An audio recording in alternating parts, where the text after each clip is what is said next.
Video बन रही है तो क्या कार्यक्रम यहाँ राजघाट गंगा तट पर पिछले 84 साल से गंगा आरती हो रही है। तो अब हम प्रयास कर रहे हैं कि जो बनारस की तर्ज पर इस आरती को प्रथम नवरात्रि से प्रारंभ किया है और ये अनवरत चलती रहे। हमारा प्रयास है, सब लोगों का सहयोग हुआ तो हम इसको निरंतर इसी तरह से चलाएंगे। और ये गांव, जैसा मैंने अभी पूर्व में बोला था कि ये गांव पूरा यात्रियों के ऊपर निर्भर है।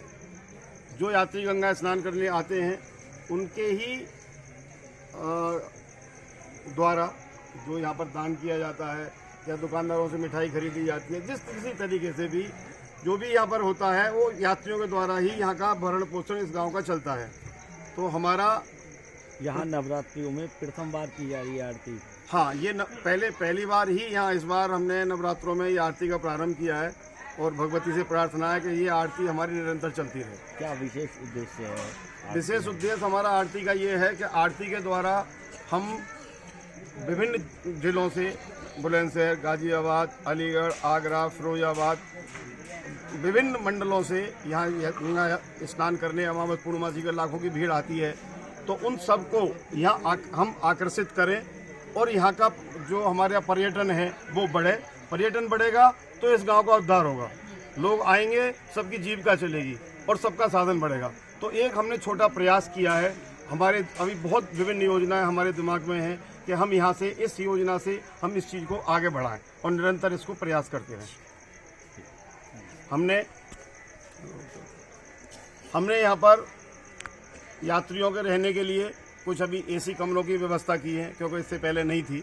तो कुछ यात्री लोगों के लिए सुविधाएं चाहिए, तो सुविधा का भी हमने यहाँ प्रयास किया है, शुरुआत की है। मोटर बोट्स भी हैं, तो यहाँ पर पर्यटन का भी क्षेत्र है। और अब जैसे ही अक्टूबर से प्रारंभ हो रहा है तो यहाँ पर बहुत से पक्षी ऐसे आते हैं कि जो अन्यत्र स्थानों पर नहीं मिलेगी, वो यहाँ मिलेंगे। तो हम पर्यटन को यहाँ पर बढ़ावा देना चाहते हैं। प्रशासन से हमारा ये अनुरोध है कि हमें थोड़ा सा सहयोग दें, प्रशासनिक सहयोग दें। अभी प्रशासन का क्या? अभी प्रशासन का यहाँ कोई भी किसी भी तरह का कोई सहयोग नहीं है। इवन दो गंगा जी में अभी नालियाँ जा रही हैं, कचरे कूड़े सब गंगा जी में जा रहे हैं। हमने प्रशासन से काफ़ी प्रयास किया है।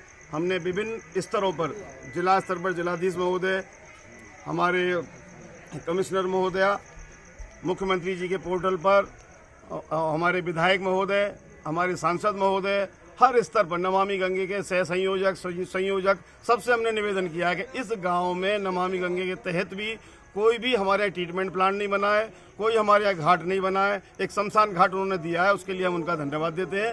बट उनसे हम निवेदन करते हैं कि यहाँ एक बहुत ज़रूरी है, गंगा स्नान के लिए लाखों की श्रद्धा में लोग आते हैं, उनके लिए गंगा घाट का हमारे लिए एक निर्माण कराया जाए।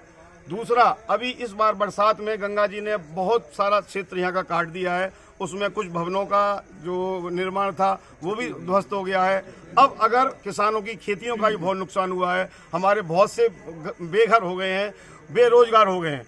तो प्रशासन से हमारा निवेदन है कि इस पर ध्यान दें और ध्यान देते हुए हमारे इस तट को सुरक्षित कराएं, इस गांव को सुरक्षित कराएं। नहीं तो अगली बार जब बाढ़ आएगी तो ये गांव हो सकता है आधे से ज़्यादा खत्म हो जाए। तो प्रशासन से हमारा पुनः अनुरोध है कि नमामि गंगे के तहत या अपने किसी वित्तीय फंड से या मुख्यमंत्री फंड से, जहां से भी जैसे भी व्यवस्था हो सकती है, वो अच्छी तरह से इसको समझते हैं और इसको कराएं। धन्यवाद। और एक बार बैठ करो।